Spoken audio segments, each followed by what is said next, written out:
we looked up in our film program for the youngest filmmaker with a film in IDFA 2019's program. And that was the Canadian-Vietnamese filmmaker Carol Nguyen. I'm going to invite Carol to join us here and tell us about the opening of IDFA.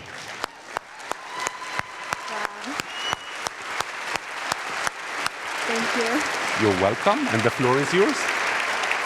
Thank you for the lovely introduction. Thank you for the warm welcome, Amsterdam. There's a lot of people here tonight.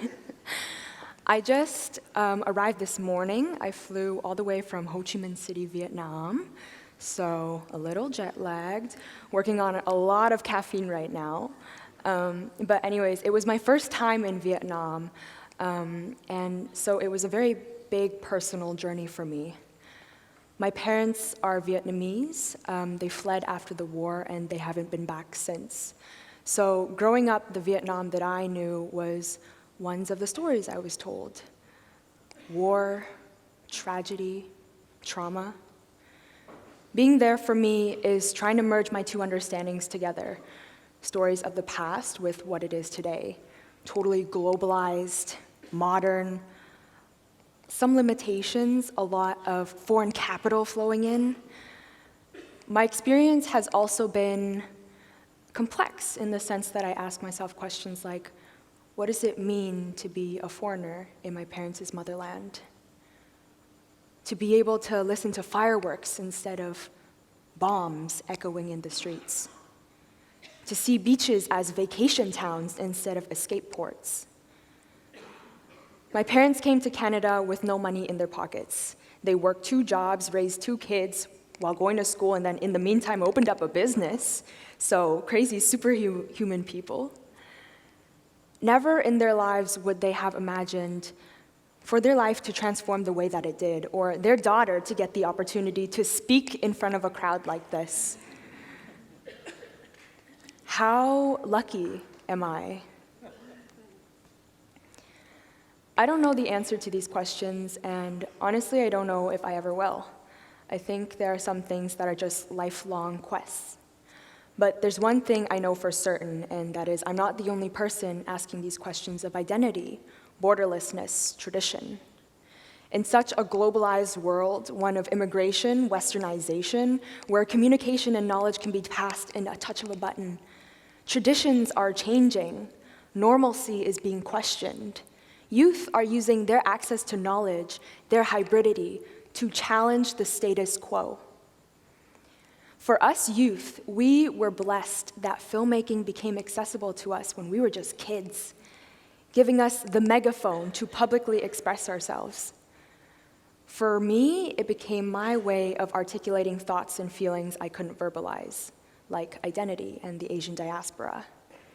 It became my voice when I felt silenced. This is why just in high school, I knew that this was the path that I wanted to take. But what I didn't know was what I wanted to do with it, how far I wanted to go, simply because I had a glass ceiling above me. I didn't see anyone in the media that looked like me. Not on screen, not behind the camera, certainly not at the award shows. How far could a woman of color really make it in the industry?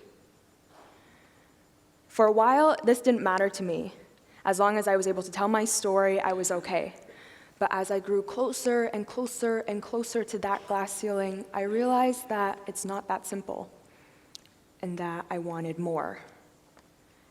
It took me a long time to understand that it is okay to want more, especially if that means demanding equality. If you ask me, today is the best day to be a woman in film thus far. Over the last few years alone, we have seen a rise of diverse representation in the mainstream media. Society and our audiences are more conscious than ever about gender and racial parity in film. Film festivals are even setting their own gender parity goals. Because of this, I'm optimistic, but I know there's still a lot of work to be done. And it's not going to be easy. It's something that we have to fight for together. But for now, join me in thanking all the generations who have come before us, who have made it possible for us to be standing or sitting in this room together tonight. Thank you to the women who persevered to move the needle forward, to the men who supported their cause, to the people of color who weren't afraid to stand up, to those who weren't afraid to walk out, to speak out, and to those who said enough. How lucky am I to be me? How lucky are you to be you? Thank you. Have a good night, IDFA.